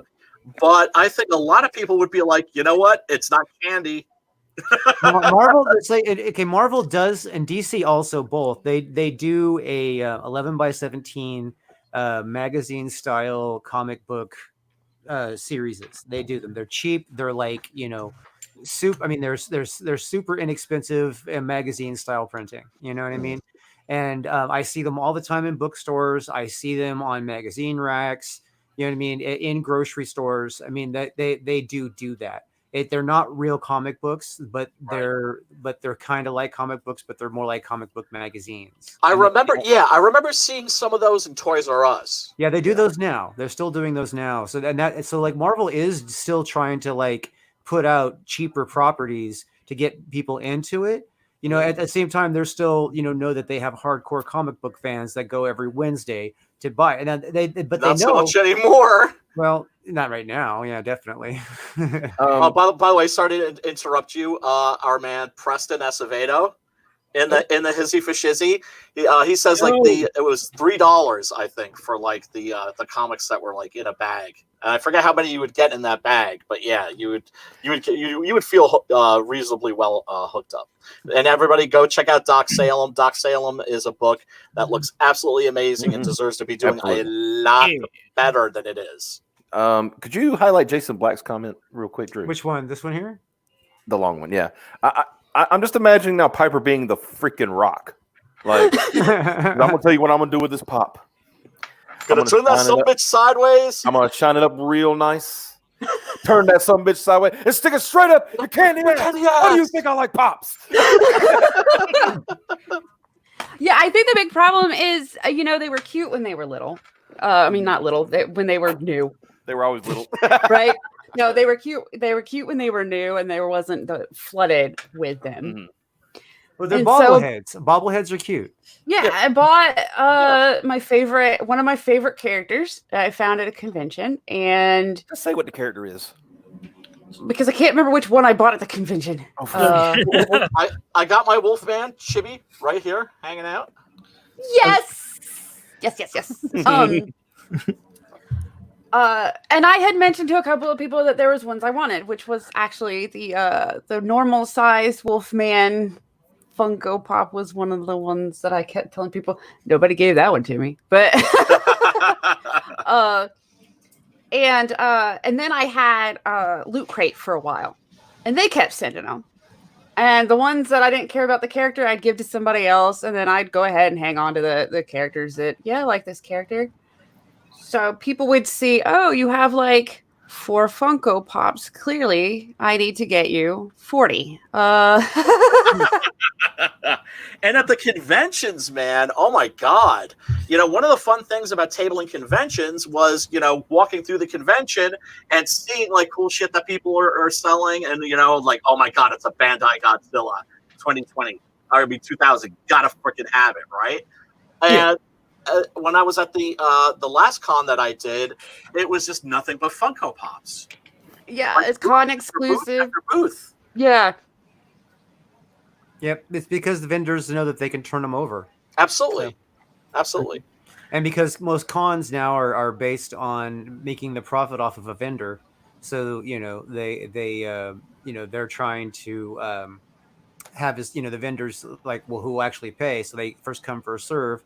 Vendors realize, well, I got this, stock of pops, and then I'm just going to, get a table and put them all out there and, dump them for what would be either collector style or discount and move them.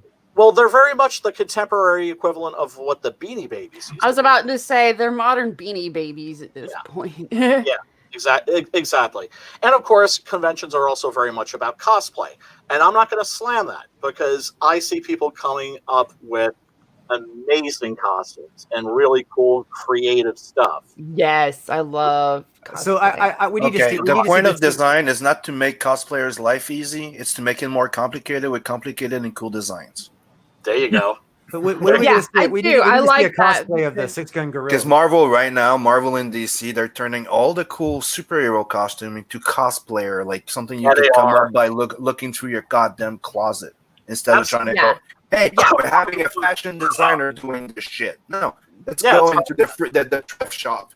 Right. Fuck off. Exactly. Whereas I'm only impressed by cosplayers that really do complicated costumes of characters that I would look through and go, how would somebody cosplay that? And then I'd be like, has anybody cosplayed that? I love doing that. Like, me too, especially rare characters. Like when I saw like a really good John Jones Martian Manhunter, I was like mad crazy props, bro. Nice. Like a really good Nightcrawler. Yes. Right? Oh God. And then one time I saw a guy that was wearing like an Adam West Batman costume, and he was rocking the gun. And I ran over to him, and I was just like, "Sorry, I apologize in advance," and rubbed his belly and patted it, like rubbed the Buddha.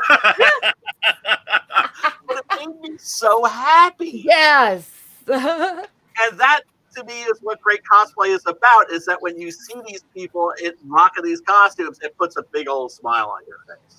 That and it needed to be you recognize that character because now Nice one, True. It's now because of how they've done the costumes in the comics. People could be walking around in cosplay, and I just think they're in neat clothes. Right. Like they just got dressed up. If I can't recognize the character anymore, Yeah. It's no fun. It's a nice goth outfit you got there. You get that Hot Topic. I'm Storm. Right. Oh. Really? Right. Yeah. Well, actually, that reminds me a little bit of like back in my goth days, there was a Halloween.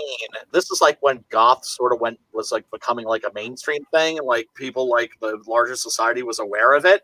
And for me, like that Halloween, it was like I could go out and nobody would like look at me twice, right? They would think that I was like in costume, even though it was just me. It was like that episode of the Beauty and the Beast TV show where like once a year the Beast could like crawl up from out of his sewer and walk around Manhattan, and nobody would bat an eyelash because they didn't think he was a monster. They thought that he was just like a guy dressed up as a monster. And that year there were like Eric Draven like crow costumes everywhere, and a lot of people dressed up as goths. And it was so like you go to Hot Topic and you got your costume. Very very very strange. So for $60, you can get both covers with prints. Now, you guys want to enlighten that a little bit? Yeah, let's shout those tears, yo. All right. Well, Piper, take it away. You got it. Both covers with the prints. You get 2 prints. One is the print, the one we've been seeing, the version of her. That's it's bigger down there. It's done by Ian. I cannot say his last name, but it's colored by Farah. How about this one here, right? Yeah. Yep. Yeah. No. Or down a little more, I think. What? It redid. Oh, it popped back up. Yeah. His mouse failed him miserably. Yeah, there it is. I got the Failed me names for on the last time, mouse. You went past it. Yeah, There, right there. This one? yeah. This one. Yeah. Beautiful. Yeah, They that one. just scream hope. And the second one is by some artist I found. Some guy. Yeah, some unknown guy somewhere. Oh. No, He's a cool dude, though. He's going places, and you're gonna know his name as soon as he debuts. You're gonna love him.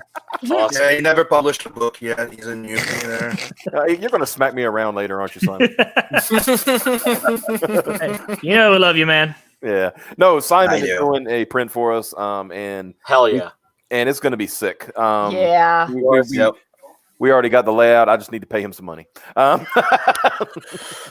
I just finished the last page on Bloodhound, so right now I'm available. I'm starting like a variant cover for another book. I'm doing that print, and I also have a special print coming for Sunstorm. Oh, and I gotta hire him maybe to do something for Six Gun Gorilla issue 8. I love to, dude. I love to do gorillas. You can draw the shit out of a gorilla, son. Yeah, when he did that tribute, that Fraga tribute with that gorilla, Yeah. that was sick. Yeah. Totally. I can draw a hell of an attitude-filled gorilla. I want to see Six Gun Gorilla versus Fraga's Gorilla. I think that would be would be awesome. The dream project for me is Six Gun Gorilla versus Tarzan in Pellucidar, but we'll see if that ever happens. Oh, that would be sweet. Yeah, that would be really cool. You should do a crossover with Clint Eastwood and his orangutan. Clint Eastwood will And he not flips in the allow bird. his likeness to be used in a comic book. Well, I figured that, but no, we're talking about with Clyde. Clyde, so you can flip him the finger. No, but I mean, what I'm saying is if you do it every which way but loose crossover, you could only have the orangutan. You couldn't have Clint Eastwood. Yeah, that's what I'm saying. You don't do a crossover. You do the book, and you put somebody that looks a Like bit Clive. like Right, or you and then never you put show Clive. his face. Yeah. You never show him from the neck up, and Yeah. and then just have Clyde like punching people when he's trying to make like right turns and giving people the finger and then pooping in their seats. I love the right turn, Clyde. Right turn, Yeah. Clyde. And you can make like Six Gun Gorilla point his gun at Clyde, and he just goes flat on the thing. Goes, I didn't even shoot. Chuck gets back Dixon up. wanted to do a Batman versus Dirty Harry comic. Oh, and it was like all the way there. It was gonna happen, and then Clint Eastwood like nixed it because there's like a thing where like he won't allow his likeness to be used in comic books. Although I've noticed that there have been at least a couple of Jonah Hex covers where the unmutilated side of his face is Clint Eastwood. Well, I mean, it fits. I do have to admit that a Punisher Dirty Harry crossover would be sick. Oh, totally. Yeah. How One Batman. about Six Gun Gorilla versus Harambe? That would be. Harambe's gone. So Yeah. Damn Hillary Clinton! Why'd she have to kill that gorilla? Why not? Why not do a crossover with Usagi? Who? Usagi Yojimbo. Usagi Yojimbo? Oh, Usagi. What about how about Six What, Gun Gorilla? a samurai rabbit that would just come in here with that. What that about, would be what about awesome. Six Gun Gorilla returns to Planet of the Apes? Oh, that would be awesome. Tarzan on the Planet of the Apes was fantastic, and so was Star Trek on Planet of the Apes. Both of those comics were friggin' a ton of fun. If you haven't checked those out, check those out. They do exist. I like it when the Spaceballs landed on the Planet of the Apes. That was Spaceballs. Oh shit! There goes the planet. But back to these tiers because there's some really awesome stuff that y'all are offering here. Yeah. This is the retail pack, as you can see. Scroll down one real quick, just one, because I love the art that Piper put together for this one, even though it's already sold out. This is that was just the Piper sketch card tier where she's gonna do sketch cards, and we're gonna ship those with books. But I just love the whole like her exacerbated face and Wiggly arms. Ink everywhere. It's basically how she felt probably for the last 2 weeks. Yeah, it was at the time. It was the last image I needed to come up with, and I was like, I don't know, I'm stuck. My brain is dead. Well, it's nice you guys sold the Goon tiers. That's great. Yeah, they went fast. Yeah, I was talking to Micah last night, and he said, "Dude, when I saw your Goon tiers go that quick, he said I jumped my price up for 3 nights, 4 days because he said apparently that's a big thing." But now this one, we just added this last night. It is the special signed graded 0.5 cover. Ooh. And the reason it is a little bit more expensive is because we're and in limited quantity is because we're going to have to literally ship it across the country to get it signed before it comes to the person who wants it signed. So. Yeah. Oh man, CG Con next year. That's going to be a really great opportunity for people to sign books. Mm-hmm. Yeah, definitely.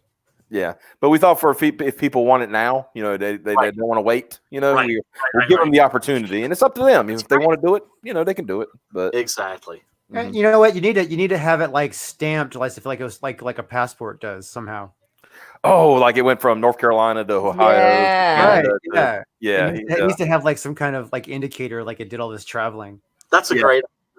Maybe on the plastic bag it sits in or something. Yeah. Like we could add a little piece of memorabilia from our state. That's a stroke of genius right there. I'm trying to think. What could I do for North? I'll send you a pound of barbecue. Or maybe there's like some like here now. Or maybe there's like some local soft drink, that you can only get there. Sundrop. There you go. I already, you said it, and I said Sundrop. That's our local soft drink. There you go. Well, Ohio, our chief export is misery. Yeah, I was about to say I'm technically from Louisiana, so I'm sitting here trying to think of, I don't know, Ohio stuff. I know Louisiana crap, but hey, Preston's from Louisiana. Oh yeah, he is. Yeah. Ask him for help. There you go. Well, like I said, I can think of Louisiana stuff, but I'm in Ohio now, so can't think of Ohio stuff. Our state bird's a cardinal. I'll send everybody a cardinal. That's our state bird. How could that be funny? It's funny. Ohio state bird is the cardinal. Ohio's best export's always been rock and roll. So there you go. But how could you have the same state bird that we have? Who cleared this? Well, I think what happened is that you guys decided your state bird and we said we declared no, we declared it, and you're like, nuh-uh, we called dibs, and we said nuh-uh, and it's just been left like that for like a million years. Oh, okay. Well, fair enough. I mean, Since time immemorial. and this Drunk Ed says PA's chief export is alcoholics like me. No, Pennsylvania's chief export was frickin' zombie movies. George Romero, rest in peace. But I'm sorry, Optimus. I just stepped all over you there. Oh no, that's fine. You know, because we were talking about damn birds. Wow, yeah, you're right. It really is. It's the same bird. Optimus, do you need a They towel? used the same picture. Do I need a towel? They used the same picture too. Yeah. When I looked it up, they used the exact same picture of a cardinal. No, that's messed What? up. Well, cardinals are cute little red birds, so you know. Hey. Yeah, they are. I get it now. It's not that the state bird is the cardinal; it's the state bird is a cardinal. And during half of the year, it's up in Ohio. The other half of the year, it's in Carolina. That's what I was saying. It's this one bird. That is one long ass bird. I can tell you that right now. Just go south for the winter. Yeah. It literally just steps like whoop, and then oh, but yeah, so yeah, we're there. Like I said, those are the sign tiers. I think you showed the retail tier a minute ago. That's basically what We just put that sign tier there because every once in a while I was getting on streams and there'd be people in the chat asking if there's signed books, and I kept explaining we're all over the place. Whose signature are you asking for? You're not going to get everybody's. It's just not feasible. right. And then finally we talked about it and we were like, well, we could like do a graded team since that's not as much shipping all over the place. As much as I'm sure people would love to, like Doug's autograph or something like that, the artist, or he's in Brazil, so yeah, that is a major issue. Is a lot of us have collaborators that are in other countries. At the 2015 New York Comic Con, like we were selling comics hand over fist because we had myself, we had Adrian from Buenos Aires, Argentina, we had my man Wes, who was living in Texas at the time, and all at one place for like one time only. Yeah. But yeah, like I said, it's there for people, and then cover B, which is going to be the manga variation of the cover. Very cool. With the same prints that were with cover A and prints. So very nice. Yeah. Very nice. This is going to be a special book. I think. I really. And so when does the book ship? When do you guys expect it to ship out? We put it down for April of 2021. We're going to try to ship sooner, but we wanted to give ourselves, because it's our first book, I didn't want to run into problems that some other creators have had where they kind of butt up against it and then they realize, oh crap, I didn't give myself enough time. Yeah. How hard could it be to make a book? I'll have it out next month easily. Yeah. Marvel was having them out, one every month for years. This will be easy. Yeah, but they don't make one a month. You know that, right? Oh no, yeah. And folks, keep in mind, this is not just the beginning of a new comic book series. This is the beginning of a new universe. Yes. The Reconstruction universe. Yes. Do you want to tell us a little bit about that? Xavier, take it away. It's yours. The Reconstruction universe is not that different from our own universe. In fact, history pretty much lines up exactly the same, except for a certain point when they diverge radically, and that is when the knowledge that metahumans are around, people with unusual abilities, becomes public knowledge. They had been kind of kept under wraps by the government, and you've had a couple instances where some documents have come out suggesting that there are individuals with special powers being used for military or espionage purposes, but that's all conspiracy bullshit. No, don't pay attention to that. I trust you. Don't look at the man behind the curtain. I assure you. Right. And you have a situation where now heroes are a real thing, and the number of metahumans begins increasing. So, and some of these people want to help because they're inspired by the people that have come out and already come to be heroes. So some systems get put in place to let them be heroes.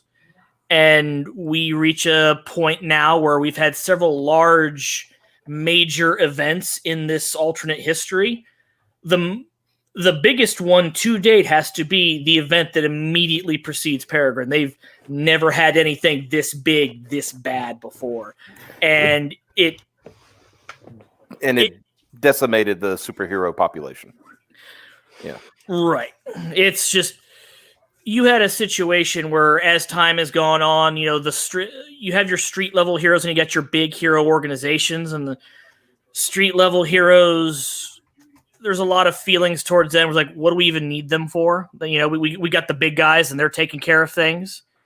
And in this event, it's because of them, because everyone came together because they had to, that the damage that done to the world wasn't as bad as it could have been. Mm-hmm. And the heroes took the brunt of that damage and they paid heavily for it so that everyone that's still alive can continue on. And in the very first preview pages there, you can actually see how hard it's hurting everybody. And the realization that the reason we're still alive is because these people are not. Right. Yeah. And we should never forget it. Right. Mm-hmm. So there's a real sense of reverence for them. Yeah. Right. And of course, as it stands, and not to step on Xavier, but as he said, there was an event that happened where it says, superheroes exist. And I call that, and of course you see him in the background of the cover. That's what I call the post Silver Falcon era, right? Now, that because there's, and you'll learn about it in the book, but there's a big event that happened in our reality that really did happen, but in his in this reality, it was wildly different and things changed. Of course, if you're on the graded 0.5 mailing list for Peregrine, you already know about that. You know what we're talking about now. Yeah. I might clue y'all in. But now that we're in what we call this is the post Silver Falcon era, right? And the question is, like I say in the trailer, who's going to take up the mantle? Right? Because there was only one Silver Falcon. I mean, there were many, many, many heroes. It's kind of like DC Universe. There are many heroes, but there's one Superman. Right. Who I've always said, and this is the example I always use. Ethan Van Sciver always said it best. When you were reading a DC comic or watching a DC movie or something like that, and shit has hit the fan, everything's going, the world is literally cracking in two, and things like that, and it's there's no way we're going to get out of it. All of a sudden, you see that big S, and you see that spit curl, and you see it, and then you just had that. He has that look in his eye, like, I got this. Exactly, and you're like, oh, thank goodness, Superman is there. And there's power in that symbol, and it's still there. It's just it's gone somewhere, and a lot of people don't see it anymore. When I was doing the world build and I was writing the bits for Silver Falcon, including what eventually led to that event, because in the very first draft it was different, and we changed it because it's much better now than it was. It made me realize after the fact that, oh my God, I'm writing Silver Age Superman. It's like, I never knew I needed this in my life until I was already doing it. And then I went back and I like, let's put a little bit more Silver Age in here. And it became just that much more perfect. Yeah. And that's the power that character still holds. Yeah. Well, because I'm sorry, Optimus. Go ahead. I was going to say, because there's a speech that we called it "Anybody Can Be a Hero" speech, right? Yeah. And it's a speech that Silver Falcon makes after he is shown to the world and all that good stuff, right? And he makes a speech where he says, like, the firefighter, the policeman, even the woman taking care of her kids at home, they can be a hero. This is inspirational stuff. Yeah. Like because it's true. It really is true. And it's true for real life, right? Yeah, anybody can be a hero. Absolutely. We don't need powers to be heroes. No. I mean, we're living in a world right now. Our heroes are in hospitals right now, working grocery lines. Doing all this stuff so we can still have some semblance of life. We're literally living in an age of heroes right now, and I want comic books to represent that. You don't need superpowers to be a hero, but superpowers puts the super into heroes. Yeah, exactly. Mm-hmm. Exactly. But that's our moniker. That's our thing. We need, at this point, the icon has fallen, right? Mhm. Who's going to step up? There's one person on Earth in our universe who has the power to do what he can do, and it's up to her to accept it. And what a heavy weight, what a heavy burden that would be. Exactly. Got to weigh Yeah. all the options, right? So Oh God, it's like, oh well, what do I have to live up to? Just Superman. yeah, exactly. Yeah. And when you talk about like the power of Superman and the symbol that Superman is, I think there's only one time I have ever cried over like a celebrity death, and that was when Christopher Reeve died. Yeah. And it wasn't like, because it's like, I don't know these people personally. I'm like, oh, that's terrible. Oh, that's sad. But I remember like I was at my desk and my girlfriend, was hanging out, and she was like, yeah, Christopher Reeve just died. I'm like, oh shit. Oh, that's terrible. And I was going back to my business, and next thing I knew, tears were like running down my cheeks. And that's because to me, he was Superman. And not just because he was the Superman, the best actor to ever play the character, well, both really three characters, Ryan, right? Do you remember when they announced the death of Superman in the newspaper? Everybody thought it was Christopher Reeve that died. Yeah, absolutely. But it felt to me like it was as if like somebody had as if I were in the DC universe and somebody was like, oh yeah, did you hear it? Yeah, Superman? Yeah, he's dead. He's gone. What? And how much that would, how that would affect you, how much that would break your heart. The Justice League movie I enjoyed much more than I thought I would. It's far from a perfect movie, but there's that great moment where you get that feeling like, Superman's back, Big Blue in the house, everything's going to be okay now. That moment where he shows up, he's like, you're still fighting this guy? Yeah. Right. I love how they drop. I love that when he's fighting like Flash in that one scene in Yes. they bring back. You can hear the theme song, the dun dun dun dun dun, Yes. dun, dun, just for a second there. You know what I mean? They just hint to it. So It was Danny Elfman who did that. And I have my criticisms of the Justice League movie, but Me too. That moment, where he's brought back to life and stuff, we're still, trying to get his mind back straight, Yeah. What did they call him? Pet Cemetery? They're like, right? Yeah. But that part where he's holding on to like Wonder Woman and Cyborg by the throat, and Flash is trying to I'm gonna get behind him and stop him, and then He's turning his head. Because Flash is already in his head. I'm so fast, he'll never see me coming. And he just kind of glances at him, and he's looking at him like, oh shit. It shows you how ridiculously OP'd he is, how overpowered Superman is. It's just like, oh yeah. That scene is absolutely fantastic. And Henry Cavill, you gotta hand it to him. He is holding Big Blue down. Yeah, too bad he's probably giving it up now. So He says he doesn't want to. He says that he's game for playing more Superman.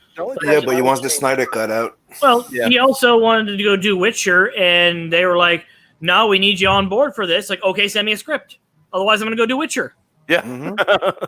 I mean, the one thing I would say, the tweaks I would make from somebody like from Man of Steel to Justice League and all that stuff, I would like to lighten up Superman's costume a bit. I think it's too dark. I agree. Yeah, I'm so tired of the color Grim dark washout thing. Yeah. Dark grim. And see, they screwed themselves over, right? Because when they did Superman, they tried to explain, it's costume, with that texture on it and all that crap. Well, you see, it's Kryptonian battle armor, and that's what he's wearing, and blah blah blah. And then when you see, Batman versus Superman, and you see Batman wearing the same damn thing. Explain that one to me, geniuses. You don't fuck yourself. Just say it was a stylistic choice and be done with it. Don't try to come up with excuses. No, it's like the I personally Flash liked it when Ma Kent just made it out of the pieces of his from his bed chamber. From when he was rocketed to Earth. I thought that was a neat little thing. Well, I mean, it did arrive in the capsule with him in the original origin, I think. Yeah. He had like a blanket and some other things. and she was able to fashion a costume out of Yeah, it. For his mother made his costume. His little old mother made his costume out of the blankets that she found him in when he was a baby. Martha Kent. Yeah. There was it might have been a panel, or it might have been from the animated series, but I remember seeing Superman go, somebody's saying Superman, hey, nice costume. He responds, thanks, my mom made it. That'd be something Superman would say too, right? Right? And he wouldn't be shy about it. He's like, "Yeah, my mom made it," you know. and that's one of the things that Christopher Reeve, talked about when it came to playing the character, is that he was really moved by his innocence, in a sense, his purity. He said that he always had one word in mind when he was playing that character, and that word was friend. Right.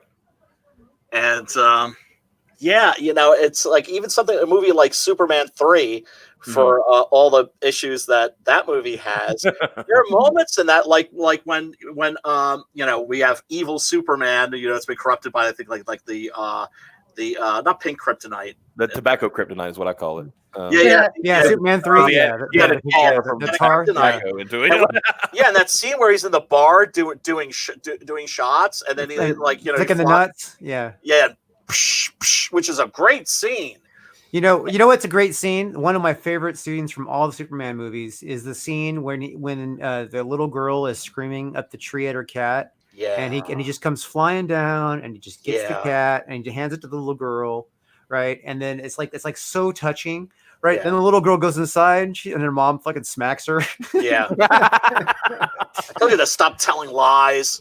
And there was one, and it's going to be from Superman Returns. I know it wasn't as well received, but there was one scene in that, talking about the power of Superman. You remember that scene where he's walking toward, and they have like a freaking, machine gun, and they're just shooting, just laying in every bullet they got. A minigun. A minigun, yeah. He's like, he's just walking towards it, and then the dude pulls his gun out and shoots him right in the eye, and it hits his eyes like blink. Yeah. And it falls down, and they're both looking at it going down to the ground like, the bullet bouncing off the eye is the stupidest thing ever, but it's also perfect in a way. Right, yeah. Yeah, which means you're not going to be able to hurt him by conventional means. It ain't going to. He doesn't have a weak spot. But it still would have been irritating. You know what I mean? It still would have irritated the eye. I don't care if he's Superman or not. You stick something in your eye, it still irritates. Well, I think about it because I think that's why I kind of like, as far as animated series and stuff, I always like those fights a little better because, Superman can get dirt in his eye, and I remember one of the cool scenes was when in Justice League Unlimited when he was fighting Doomsday in the volcano, which was a badass fight. Yeah. And Doomsday is just like gets pissed off and it punches him right in the eye with his little spike hands, and then Superman couldn't see, Right. And so he's gonna be at least temporarily blinded or like, ow. Yeah. Or like Batman uses like hypersonics and things like that to mess with his basically using his strengths against him. Yep. Like somebody who can hear like Superman, you hit him with hypersonics, that's going to like cripple him for at least a few minutes.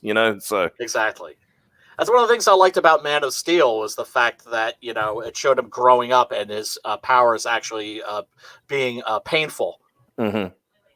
And Man of Steel is a movie like people are very, very split on it. Yeah, I love it, but at the same time, I think people's criticisms of it are all legitimate. Yeah, I love it. I love the beginning. But I love it. I love the beginning of it, but they really kind of just like accelerated the whole Lois Lane Superman fucking relationship. That's the problem. That's the problem. I miss Lois and Clark and the Margot Kidder, the Margot Kidder, Daily Planet. The Margot Kidder, Clark Kent, Superman, Christopher Reeve version, that back and forth, where he's like simping her, but she's like totally in love with Superman, even though he is Superman. That whole dynamic, that's like what made the comic book work. That was like the whole. I agree. Like, the grounding element, and that was not in Man of Steel. That's my biggest beef with it. My biggest beef with it. I want to hear what Simon was going to say. Is he muted again? Yeah, because he was going to say like what he didn't like about. Go ahead. No, like I said, okay. I really like the movie. There's just 2 points I don't like about it, and they technically just mentioned it. Is I don't like how they technically look, the expression for a guy is cocked. So I'll say they cunt Lois Lane. Pretty goddamn bad. She was not a reporter anymore. She had nothing that was badass or respectful. Dude, she was cool. She was not just a defiant little cunt. She was actually like a hothead, like a bull. She was going for the win. She was a reporter. She was a and she was fucking woman. badass. She was not getting in trouble because she was a fucking ditz. She was getting in trouble because she was ballsy. Exactly. She was making bad decisions, but it panned out. But even there, the bad decision was to expose something. She was taking technically a calculated risk, even though she was being a bit, too much. Yeah. My second point is they took the entire human factor away from the death of his dad. And I know it started from the movie, but it got integrated in the fucking books for ages. Okay, dude, and it's and that it's a heart attack or it's anything else than a heart attack. Oh man! Do I need to say it? It's something that's normal to people, and that Superman cannot do nothing about it. Can I say it? Can I say it? Okay. All right, guys. All right. Imagine Kevin Costner, Jonathan Kent, looking at Superman or looking at Clark, right? Clark, my invincible son. I know you have the power to, but whatever you do, under no circumstances shall you save my life and this dog. I want you to watch as this hurricane. As this tornado sucks me up and kills me, because in no way, shape, or form should you help people and expose yourself, because that's not what I taught you to do. Yeah, they can't see you do that. Like Jonathan Kent to you guys? Not just that. It's that you use the line. They don't let them see you. Don't. They can't see you do that thing, dude. He's been proven to move so fast nobody sees the fucker. Right. Yeah, here's the thing about heroes in general. When you hear accounts of genuinely heroic deeds by people, and they're asked in interviews afterwards, what were you thinking? They always have the same exact answer. I wasn't. Yep. Because I don't see in any way, shape, or form. I cannot. They were just trying. They were just trying to technically dose them down to they don't like iconic people that are strong-willed. They like them to be like victim, right? So he's the proud victim. It's, let me die. Don't try and save nobody. Even the mom is trying. You don't owe them nothing. Don't try and save everybody. You're like, what? I was watching. I'm like, you guys are cunt parents. Yeah, right. Yeah. I mean, the thing about the Kents, the thing about the Kents that was so important was that they were very, down home, good church going, farm people. You know what I mean? And they raised Clark to be a good boy. To be unselfish, and the movie, it's teaching him to be selfish. Yeah, he was the reason why Superman was not because he had powers. It was because he was raised by the Kents. Yes. Right. Yes. Right. Absolutely. That's what makes him super. And don't forget, he's not a fucking Boy Scout, but he tries to be. Always. Well, you're mentioning that whole Brian, the whole I wasn't thinking, when you hear about a heroic deed or something like that happened. Yeah. I just couldn't fathom my father or mother being in a situation where if I could save them, then I didn't, because they told me to. I wouldn't listen to them at that point. No. It's not about what you want. Yeah, exactly. I remember very clearly. There was a time, and this is just one of those. I don't tell a story because I don't want praise or anything. One time, my mom, she had a motorcycle. She had a Harley Davidson, right? And we were trying to get it off the trailer, right? And as it was coming off the trailer, it started to fall, and it was falling towards her, and it would have crushed her. I picked it up. This is probably 1,200-pound thing, and my mom said, I saw you pick it up and put it to the side and asked, were you okay? And she said, did you just pick it up? I said, I did. I wasn't thinking. I was thinking I'm not going to let my mom be crushed. Exactly. Exactly. It's just like those stories where they talk about even women lifting up the front of a car briefly to save their kid underneath it or something. Absolutely. Hysterical. I wasn't thinking. I was thinking about my baby. And and it's the same thing. Afterwards, they're like, I didn't even realize I did that, and it's an adrenaline thing. Mm-hmm. You go. And they're just like, I didn't even realize I did that. I just did it. And if we could harness that, if that was something that we could turn on and off, how awesome would that be? Right? It would be I dangerous. didn't It think would twice, give and I you- was not thinking about what my grandma told me when I jumped into a fucking burning house to help my brother, a friend, and his kid. Right. Well, no, Yeah, you don't think twice. You just fucking do it.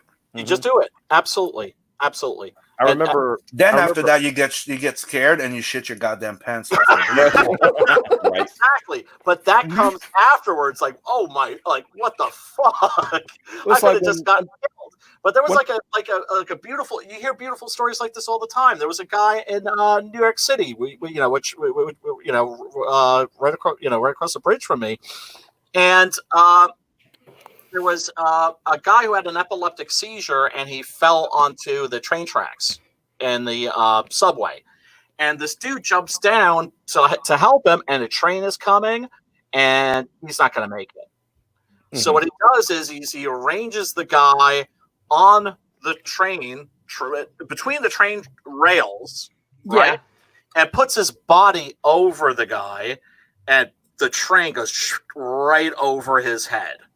Yeah, that one, I've seen that a few times going around, and it gives me the willies watching it, because I'm just like, oh, I would not want to be there. Mm-hmm. So for somebody to voluntarily do that. But once again, people are like, well, what were you thinking? I wasn't. And that was a moment where I was like, fuck, I wish I was Henry Cavill. I wish I was, what's his face? The guy who played Batman and the Christian Bale. One of these guys, and be like, and take like my Superman or my Batman costume out of the closet and be like, dude, this is yours. You need a cape.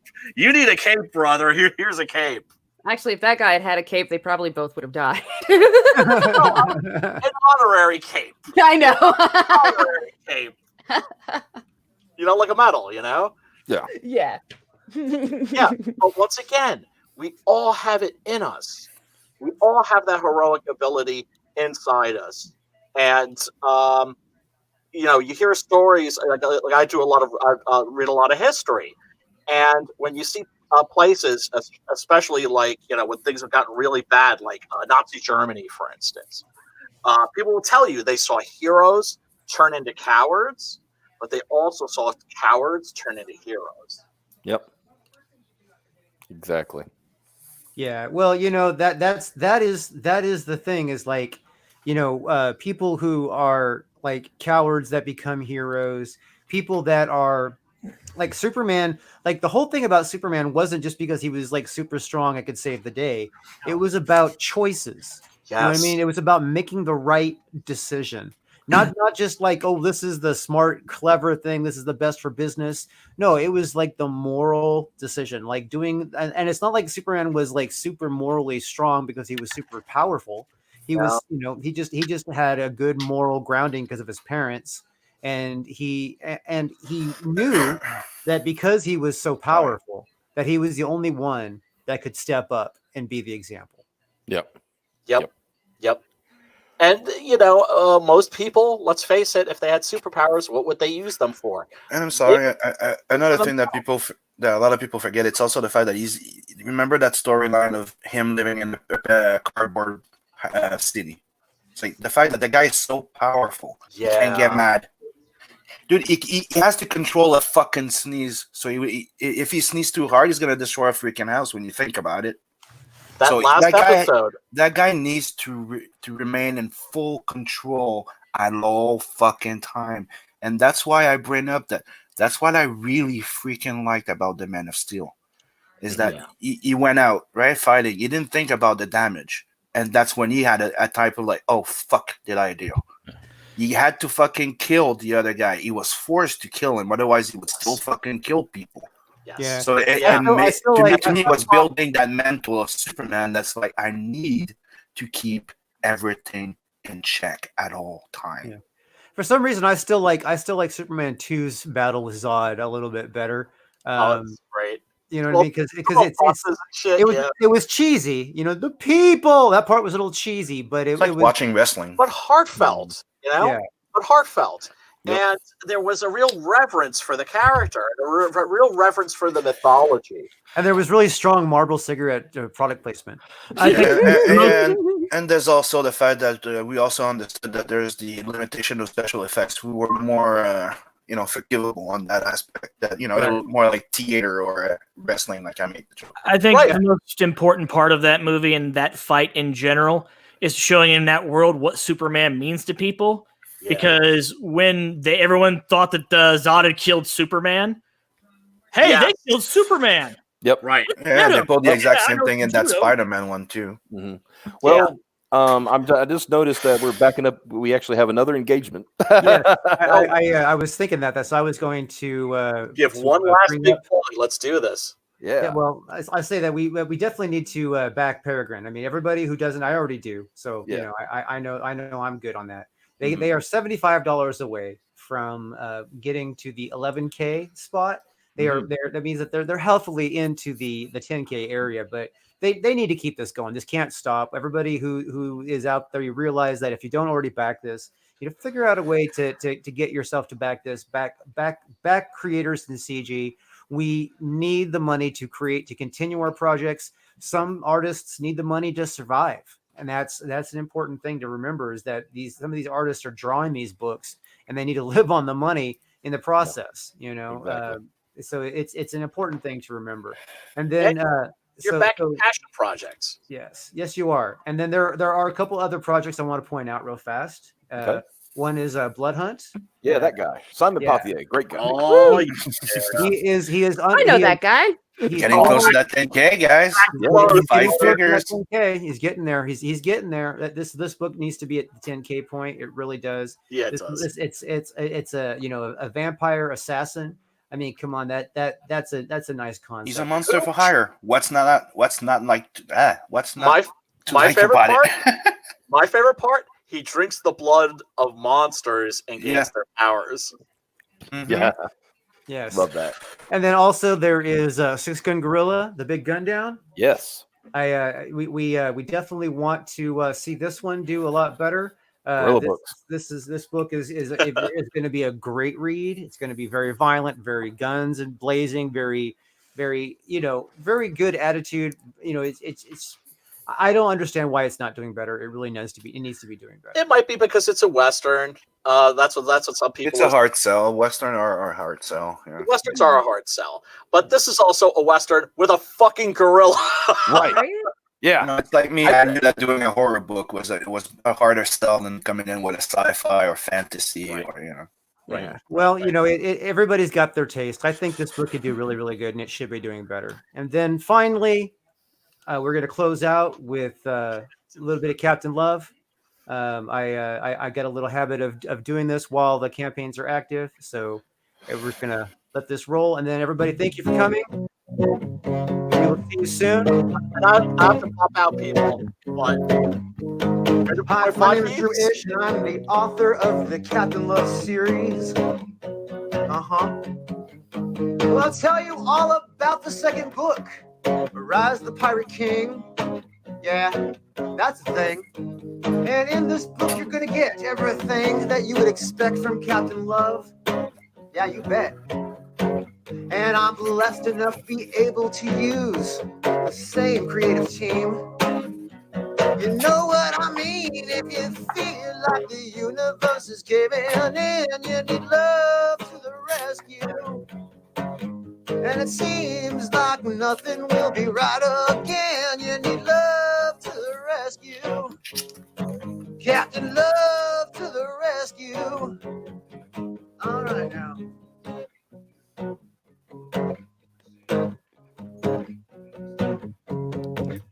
Now, Captain Love is a space trucker and a former war hero. There is even a legend that he may be immortal. He is accompanied by Spade, who's a living AI. Yes, I said immortal. As in, he cannot die, and if it feels like the universe is caving in, you need love to the rescue. And it seems like nothing will be right again. You need love to the rescue. Yeah, love to the rescue. Captain Love to the rescue. All right now. In this book, you'll get space pirates, sexy girls and science monks. There'll be bar fights, space battles, and a lot of awesome junk. There's nudity and violence and swearing within, so this book is mature. That means it's not made for children. And if it feels like the universe is caving in, there'll be love to the rescue. Yeah, and it seems like nothing will be right again. You need love to the rescue. Captain Love to the rescue. Captain Love to the rescue. Captain Love to the rescue. Thank you so much for your time. Please back Captain Love. The book is going to be awesome. Rise of the Pirate King is just the second in an adventure heading forward for many books. Thank you for your time.